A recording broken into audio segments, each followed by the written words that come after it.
चलिए, तो यदि मैं आपसे ये प्रश्न पूछूं कि भारत की राजधानी क्या है, तो मे बी पॉसिबल कि कुछ बच्चे इसका जवाब दें दिल्ली और कुछ बच्चे इसका जवाब दें न्यू दिल्ली। तो ये कंफ्यूजन क्या है दिल्ली और नई दिल्ली का, आज हम उसे शॉर्ट आउट करते हैं। लेकिन उसके पहले हम दिल्ली की पौराणिक हिस्ट्री के बारे में देखते हैं। दिल्ली का उल्लेख हमें महाभारत काल से ही दिखाई देता है। और महाभारत काल में यदि आप देखेंगे तो जो पांडव थे उन्होंने अपनी एक राजधानी बनाई थी इंद्रप्रस्थ, और संभवतः दिल्ली का सबसे पहला उल्लेख इंद्रप्रस्थ नामक शहर के रूप में ही हुआ है। लेकिन चूंकि इतिहास में महाभारत को कोई विशेष स्थान नहीं है, कोई विशेष ऐतिहासिक महत्व नहीं दिया गया है महाभारत में, महाभारत को उसे केवल एक एपिक के रूप में स्वीकार किया गया है। इसलिए ऐतिहासिक दृष्टि से दिल्ली के उदय का जो प्रारंभ होता है वो तोमर डायनेस्टी के रूल के साथ होता है। एक तोमर वंश के राजपूत शासक थे जिन्होंने 736 ईस्वी से लेकर 1180 ईस्वी तक भारत में शासन किया था। भारत में ना कह के हम कहें, दिल्ली वाले क्षेत्र में शासन किया था। एक राजपूत वंश था, काफी महत्वपूर्ण राजपूत वंश माना गया है तोमर डायनेस्टी को।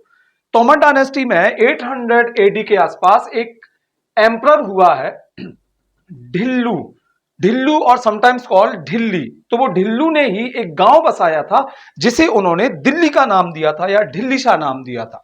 तो संभवतः दिल्ली का एक नाम जो है वो ढिल्लीशा मिलता है, स्पेशली पृथ्वीराज चौहान के समय में चंद्रवरदाई ने एक किताब लिखी है पृथ्वीराज राशो, और उसमें दिल्ली का जो नाम का उल्लेख किया गया है वो ढिल्ली या ढिल्लीशा नाम से ही किया गया है।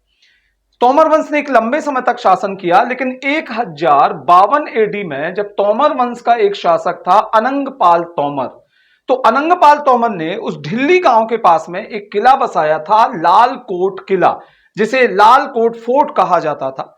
और इसे ही मूल रूप से दिल्ली स्वीकार किया गया है। आज का जो मॉडर्न दिल्ली है वो यही शहर माना गया, यहीं से दिल्ली का इतिहास प्रारंभ होता है। जो लाल कोट फोर्ट था या लाल कोट जो किला था, इसे ही बाद में राय पिथौरा के नाम से जाना गया, और कुछ समय के बाद में सल्तनत एज में इसे मेहरौली के नाम से जाना जाता था। वर्तमान में ये दक्षिणी दिल्ली में स्थित है। ठीक, तो यहां पर अनंगपाल तोमर ने ही वास्तव में दिल्ली की स्थापना की थी। यदि क्वेश्चन आया कि who is the founder of Delhi, तो आपको यह बताना है कि the Anangpal Tomar was the founder of modern Delhi. तो ये दिल्ली उन्होंने ही बसाया।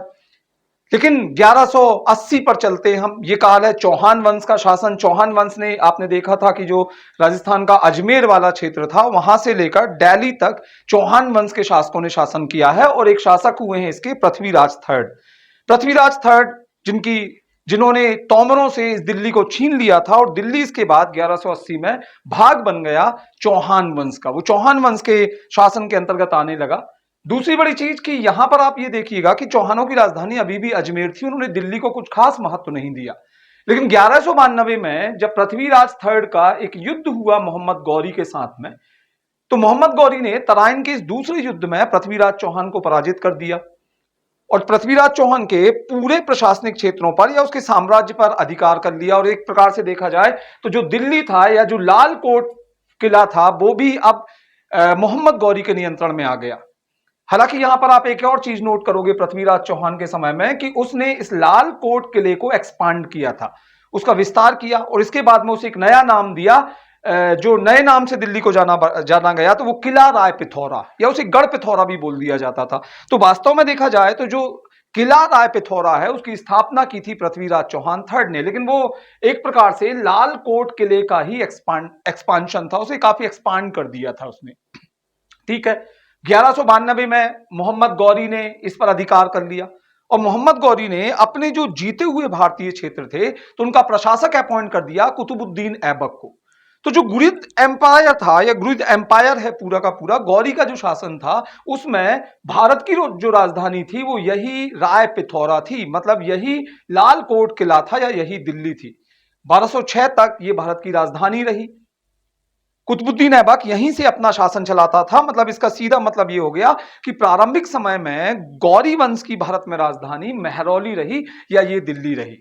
ठीक है, लेकिन 1206 में जब वास्तविक रूप से सल्तनत की स्थापना होती है और एक प्रकार से देखा जाए तो कुतुबुद्दीन ऐबक शासक बनता है। हालांकि उसने कभी एक स्वतंत्र शासक की तरह व्यवहार नहीं किया था, लेकिन फिर भी वो महरौली के स्थान पर अपनी राजधानी ले गया लाहौर, और कहते हैं 1206 से 1210 तक भारत की राजधानी लाहौर ही रही कुतुबुद्दीन ऐबक के समय में। हालांकि महरौली या राय पिथौरा का अपना महत्व बना रहा।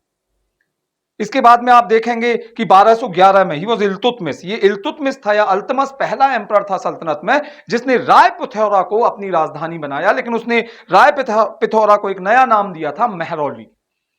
तो वास्तव में भारत में सल्तनत में दिल्ली पहली बार राजधानी बनती है इल्तुतमिश के समय में। और ये कौन सा भाग था दिल्ली का? ये आज का जो साउथ दिल्ली डिस्ट्रिक्ट है, तो उसके अंदर जो महरौली क्षेत्र आता है, ये महरौली के नाम से जाना जाता है। वैसे महरौली का भी अपना एक इतिहास है। आपने शायद बराह महर का नाम सुना होगा। तो कहा जाता है कि जो बराह महर थे गुप्त काल में, तो वो अपने जितने भी जो उनके सहयोगी थे, सबॉर्डिनेट, तो उनके साथ बैठकर जो एस्ट्रोलॉजी और एस्ट्रोनॉमी पे काम किया करते थे। तो वो एक पर्टिकुलर क्षेत्र था जहां ये बैठकर काम किया करते थे। तो उसी मेहर के नाम पर इसका नाम महरौली पड़ गया।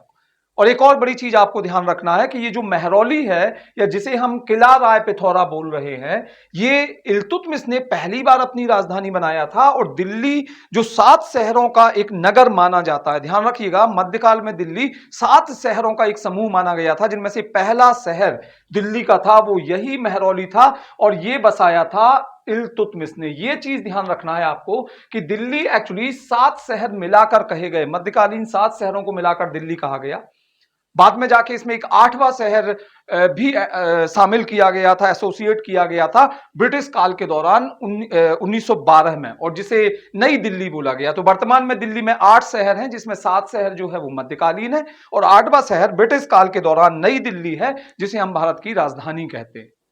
चलिए यहां अभी हम इस इतिहास को आगे बढ़ाते हैं। तो पहली दिल्ली कौन सी हो गई? पहली दिल्ली हो गई इल्तुतमिश द्वारा बसाया गया किला राय पिथौरा के पास का महरौली क्षेत्र। ध्यान रखिएगा, ये किला राय पिथौरा या गढ़ पिथौरा को पहली दिल्ली कहा जाता है, लेकिन ये वो वाला किला राय पिथौरा नहीं है जो पृथ्वीराज चौहान ने बसाया था। ये एक्चुअली से भारत की राजधानी बनाया किसने? इल्तुतमिश ने। तो ठीक है, ये पहली दिल्ली है। इसके बाद में पूरे गुलाम वंश के दौरान, मतलब 1290 तक भारत की राजधानी यही महरौली रही, सल्तनत की राजधानी यही महरौली रही। लेकिन इसके बाद यदि आप देखेंगे तो अलाउद्दीन खिलजी ने दिल्ली में दूसरी दिल्ली की स्थापना की, जिसे सीरी फोर्ट के नाम से जाना गया। तो ये सीरी फोर्ट जो है ये द्वितीय दिल्ली मानी जाती है।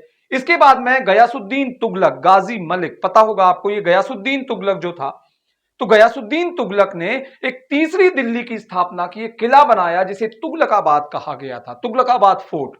तो ये तीसरी दिल्ली के नाम से जाना गया।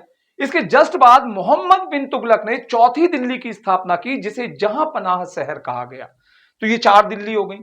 इसके जस्ट बाद इसका जो भाई था, कजन था, फिरोज शाह तुगलक, तो फिरोज शाह तुगलक ने फिरोज शाह कोटला मैदान स्थापित, फिरोज शाह कोटला नगर बसाया था, कस्बा बसाया था। और आपको पता हो ये फिरोज शाह कोटला का तो कि 2 चीजों के लिए इतिहास में स्पेशली जाना गया है। एक तो ये कि आपने पढ़ा होगा कि एक संगठन बना था HRA, हिंदुस्तान रिपब्लिकन एसोसिएशन। लेकिन HRA की जो मीटिंग फिरोज शाह कोटला में हुई थी जब दिल्ली में, तो 1927-28 में इसका नाम बदलकर HSRA कर दिया गया था। तो ये कहां पर किया गया था? ये यहीं फिरोज शाह कोटला में ही किया गया था, हिंदुस्तान सोशलिस्ट रिपब्लिकन एसोसिएशन। और एक और बड़ा फैक्ट, जो लोग क्रिकेट पसंद करते हैं उन्हें पता होगा कि अनिल कुंबले भारत की तरफ से वो बॉलर हैं जिन्होंने एक टेस्ट की एक इनिंग के पूरे 10 विकेट लिए थे। 1999 में इन्होंने पाकिस्तान की पूरी एक पारी को टेस्ट में खत्म किया था, पूरे 10 विकेट लिए थे, वो इसी ग्राउंड पर लिए थे, फिरोज शाह कोटला क्रिकेट स्टेडियम। हालांकि इसका भी नाम बदलकर माननीय अरुण जेटली जी के नाम पर कर दिया गया है, तो ये अरुण जेटली स्टेडियम के नाम से अब जाना जाता है। ठीक है, तो ये 5वीं दिल्ली है। 5वीं दिल्ली फिरोज शाह तुगलक, मतलब आप देखिएगा तुगलक वंश के जो 3 महत्वपूर्ण शासक रहे वो 3 दिल्लियों के निर्माण से संबंधित रहे। हालांकि इसके बाद दिल्ली की जो 6ठी दिल्ली है वो हुमायूं के समय में, मतलब मुगल काल में हमें देखने को मिली। हुमायूं ने 1533 में दीन ए पनाह बसाया था, एक किला बनाया था, पता होगा आपको, जो पुराना किला था, तो वहां पर दीन ए पनाह बसाया, और दीन ए पनाह को 6ठी दिल्ली के रूप में स्वीकार किया जाता है। इसके बाद में 1648 में यदि हम जाएं तो शाहजहां ने शाहजहानाबाद शहर बसाया था दिल्ली में, और इसे 7वीं दिल्ली के नाम से जाना जाता है। और शाहजहां वो शासक था मुगलों में जिसने सबसे पहले दिल्ली को अपनी राजधानी बनाया। मतलब मुगलों में दिल्ली को राजधानी बनाने वाला पहला शासक ही शाहजहां था। इसके पहले भारत की राजधानी आगरा रही थी। हालांकि कुछ समय के लिए देखो, मुगलों ने जब भारत पर अधिकार किया था तो बाबर के समय में राजधानी आगरा रही, हुमायूं के समय में राजधानी आगरा रही। हालांकि सूरी वंश के दौरान कुछ टाइम के लिए सासाराम कैपिटल रही। हालांकि वो शासन फिर भी आगरा से चलाते थे, पर ऑफिशियली सासाराम को उन्होंने राजधानी बनाया था। हुमायूं जब फिर से भारत के अपने एम्पायर को रिकैप्चर करता है तो उसके बाद में उसने पुनः अपनी राजधानी आगरा बनाई। लेकिन कुछ समय बाद, उसकी डेथ के बाद में, जब अकबर शासक बना, राजधानी आगरा थी। लेकिन 1571 में अकबर ने अपनी राजधानी फतेहपुर सीकरी शिफ्ट कर दी थी। एक शहर बसाया था उसने, फतेहपुर सीकरी। लेकिन अकबर के लिए एक बड़ी प्रॉब्लम यह थी कि अकबर जब फतेहपुर सीकरी से रूल कर रहा था तो उस समय नॉर्थ वेस्ट में काफी विद्रोह होने लगे थे उसके समय में। इसलिए अकबर ने उन विद्रोहों को कंट्रोल करने के लिए 1585 में राजधानी शिफ्ट कर दी थी लाहौर। और वहां पे लाहौर का एक किला भी बनवाया था उसने। और आपको पता होगा कि इसी लाहौर के किले में, रावी नदी के किनारे पर यह किला है, जवाहरलाल नेहरू ने पहला तिरंगा फहराया था। पता होगा आपको, 1930 के ड्यूरिंग पहला हमने स्वतंत्रता दिवस भी मनाया। इसके बाद में जो लास्ट दिल्ली थी, शाहजहानाबाद, शाहजहां के समय में बसाई गई थी। ये 1648 की बात है। तो ये कुछ ऐसी चीजें हैं, ध्यान रखिएगा कि भारत की राजधानी के बारे में। हालांकि अकबर का यदि आप देखोगे तो अकबर ने 1599 में एक बार फिर से अपनी राजधानी आगरा शिफ्ट कर दी थी। फिर इसके बाद आगरा ही राजधानी रही। 1648 में भारत की राजधानी एक बार पुनः शाहजहानाबाद या दिल्ली बनाई शाहजहां ने। तो ये 7वीं दिल्ली थी और मध्यकालीन 7 नगर माने जाते हैं। हालांकि 8वीं दिल्ली जो है वो दिल्ली दरबार के दौरान नई दिल्ली के नाम से बसाई गई थी। हालांकि अंग्रेजों ने बसाई थी। दिसंबर 1911 में, 1911 में, जब जॉर्ज फिफ्थ भारत की यात्रा पर आए थे, उनके साथ मैरी भी थी उनकी वाइफ। तो यहां पर दिल्ली का फाउंडेशन रखा गया था।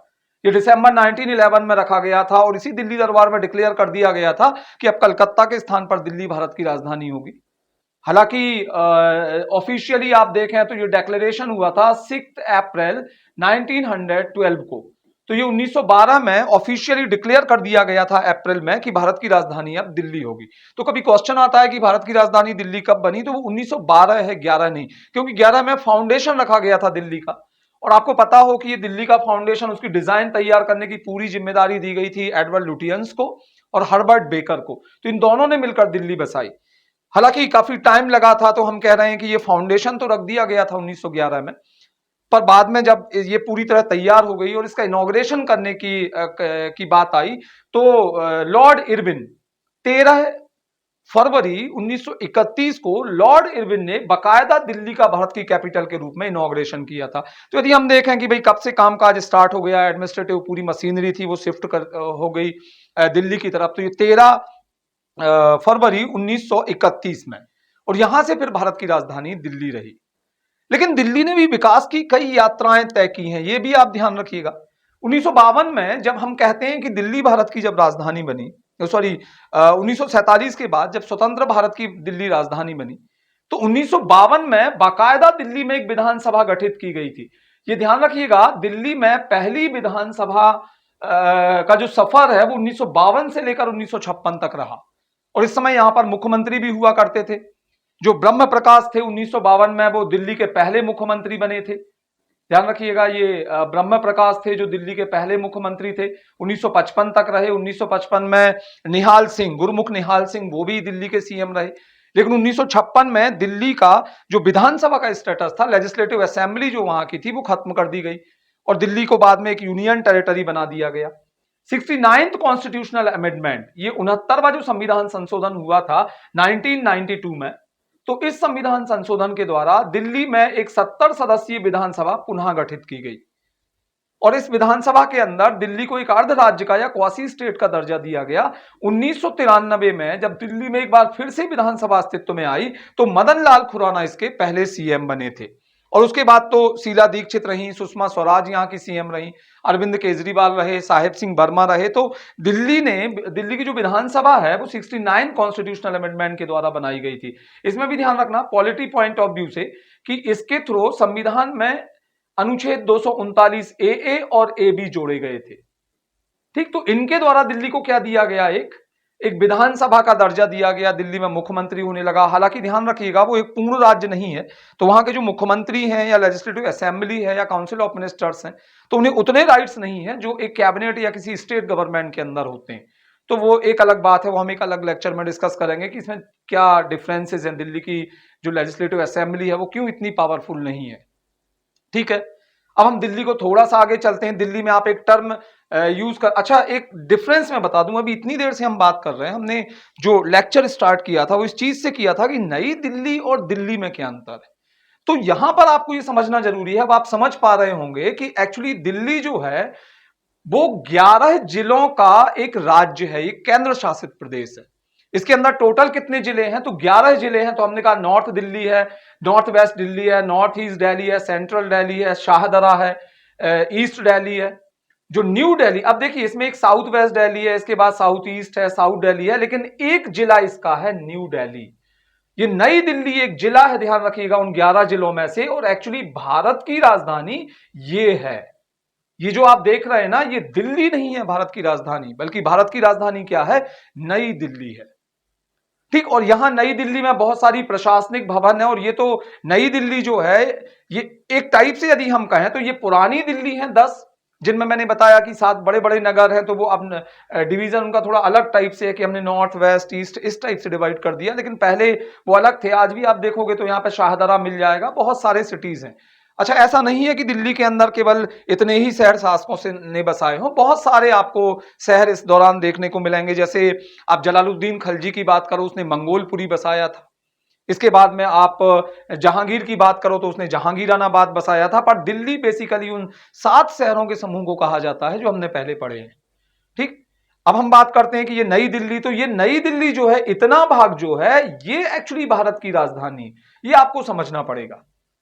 तो ये नई दिल्ली है और ये पूरा का पूरा क्या है, दिल्ली है। नई दिल्ली में आप जाओगे, आपको कनॉट प्लेस मिलेगा, आपको भारतीय संसद मिलेगी, जंतर मंतर मिलेगा यहां पर, फिर इसके बाद आपको राष्ट्रपति भवन मिलेगा।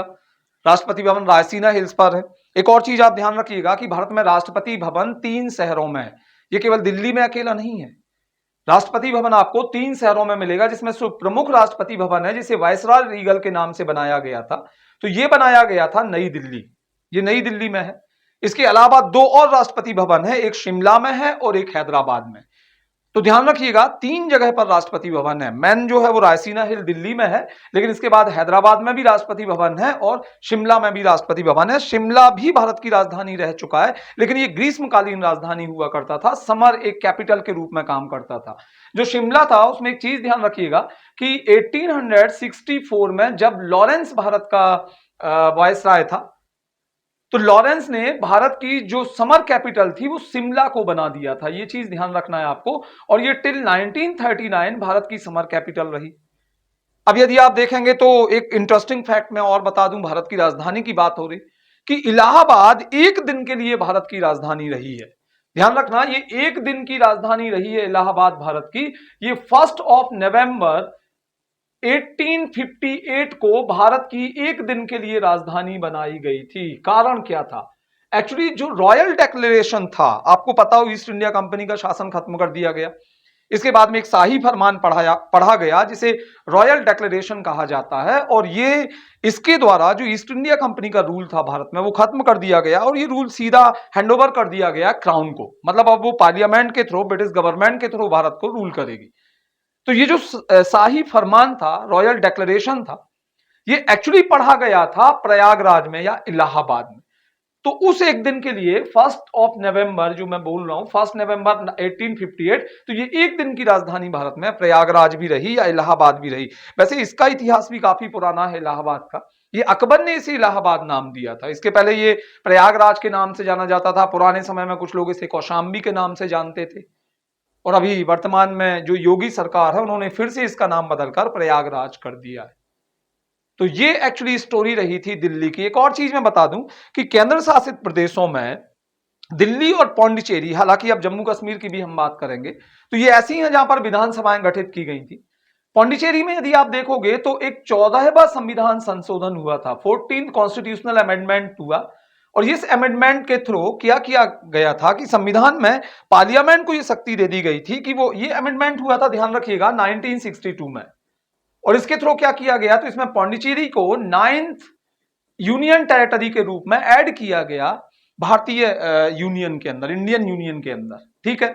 साथ ही पार्लियामेंट को एक पावर दे दी गई कि भाई वो किसी लॉ के द्वारा या किसी ऑर्डर के द्वारा, एडमिनिस्ट्रेटिव ऑर्डर, किसी के थ्रू भी क्या कर सकता है, वो पौंडीचेरी में एक विधानसभा गठित कर सकता है। तो भारतीय संसद ने ये 14वें संविधान संशोधन की जो शक्ति थी, ये जोड़ी गई थी संविधान में आर्टिकल 239A के द्वारा, और इस शक्ति का यूज किया और पौंडीचेरी में एक 33 सदस्यीय विधानसभा गठित कर दी गई, लेजिस्लेटिव असेंबली बना दी गई। लेकिन इसमें एक चीज आपको ध्यान रखना है, एक फैक्ट याद रखना है कि इसमें से 30 मेंबर जो हैं वो तो इलेक्टेड होते हैं यहाँ पौंडीचेरी में, लेकिन 3 जो मेंबर्स हैं they were nominated by the administrator of Pondicherry. जो लेफ्टिनेंट गवर्नर होता है तो वो 3 सदस्यों को नॉमिनेट करता है, ध्यान रखिएगा, ये नॉमिनेट करता है यहाँ पर। तो ये नामांकित होते हैं 3 सदस्य, जबकि आप देखिएगा, और इनका कोई संबंध ये चीज ध्यान रखिएगा कि इनका कोई संबंध नहीं है एंग्लो इंडियन से। जनरली अभी तक की जो प्रोविजन थे तो उसमें गवर्नर ऑफ स्टेट को एक पावर होती थी कि वो एक एंग्लो इंडियन को अपॉइंट कर सकता है, नॉमिनेट कर सकता है लेजिस्लेशन के अंदर, असेंबली के अंदर, लेजिस्लेटिव असेंबली के अंदर। लेकिन यहाँ पर 3 है और ये 3 सदस्य डायरेक्ट जो एडमिनिस्ट्रेटर होगा वो अपॉइंट कर देगा। एक और बड़ी बात कि यहाँ का जो मुख्यमंत्री है उसे राष्ट्रपति अपॉइंट करेगा, ना कि लेफ्टिनेंट गवर्नर। वैसे ये दिल्ली के लिए भी है, दिल्ली का सीएम एक्चुअली प्रेसिडेंट अपॉइंट करता है, ना कि अपॉइंट किया जाता है वहां के लेफ्टिनेंट गवर्नर के द्वारा। तो इसी तरह से दिल्ली में भी आप देखेंगे जो 69 कॉन्स्टिट्यूशनल अमेंडमेंट है उसके थ्रू, यहाँ दिल्ली में तो सीधा 69th अमेंडमेंट के थ्रू डायरेक्ट गठित कर दिया गया था। लेकिन आप पौंडीचेरी का ध्यान रखना कि वो 14th अमेंडमेंट के थ्रू नहीं गठित हुआ था, वो एक्चुअली 14 के थ्रू पावर दी गई थी पार्लियामेंट को कि वो वहां पर कभी, कहीं, कब, जब भी चाहे तो वहां पर क्या कर सकती है, वहां पर एक लेजिस्लेटिव असेंबली क्रिएट कर सकती है। तो एक लॉ के थ्रू, पार्लियामेंट्री लॉ के थ्रू वो वहां पर बना है, ना कि कॉन्स्टिट्यूशनल अमेंडमेंट के द्वारा पौंडीचेरी में। पर दिल्ली में जो बना है वो किससे बना है, एक कॉन्स्टिट्यूशनल अमेंडमेंट के थ्रू यहां पर एक लेजिस्लेटिव असेंबली क्रिएट की गई थी। तो ये सब कुछ था दिल्ली के बारे में। पर एक और चीज मैं आपको बताना चाहूंगा दिल्ली के बारे में कि दिल्ली में हम एक टर्म यूज करते हैं एनसीआर, नेशनल कैपिटल रीजन। ये एक्चुअली जो कॉन्सेप्ट है ये 1985 में इंट्रोड्यूस किया गया था। क्या है ये एनसीआर, तो इसमें जो दिल्ली है, ध्यान रखिएगा, ये पूरा जो दिल्ली है आपका, इसके अंदर न्यू दिल्ली भी आ जाएगा और दिल्ली के 10 जो अदर डिस्ट्रिक्ट भी हैं, जो न्यू दिल्ली के अलावा जो है टोटल 11 यहां पर जिले हैं। तो इनके अलावा भी कुछ सिटीज को, जैसे यहां पर देखिएगा ये आपका गुड़गांव हो गया और ये हो गया आपका फरीदाबाद, ये दोनों हरियाणा में आते हैं। ये गाजियाबाद यहां पर हो गया और यहां पर नोएडा, नोएडा भी है। तो ये गाजियाबाद और नोएडा को भी मिला लें, मतलब ये 4 शहर और हम सैटेलाइट सिटीज को हम इसमें दिल्ली में एसोसिएट कर दें तो that is called NCR, national capital region. और ये शहर भी एनसीआर का पार्ट माने जाते हैं। हालांकि इसमें बहुत सारे गांव आते हैं जो टेरिटोरियल के नेम से जाने जाते हैं या टेरिटरी जाने जाते हैं। तो आप इसमें देखेंगे कि जो राजस्थान का अलवर है, इसके बाद भरतपुर है, वो भी पार्ट है एनसीआर का। और भी काफी सारे आप देखना लगे हुए भाग जो हैं हरियाणा के हैं और जो दिल्ली, जो यूपी के हैं, तो वो एनसीआर के भाग माने जाते हैं। एक चीज आपको ध्यान रखना है कि जो दिल्ली है वो 3 तरफ से घिरा हुआ है हरियाणा से और एक तरफ से घिरा हुआ है उत्तर प्रदेश से। तो ये मैंने आपको दिल्ली की पूरी कहानी के बारे में बताया। शायद आपको इसमें काफी मदद मिलेगी नई दिल्ली और दिल्ली को समझने में। Okay, thank you.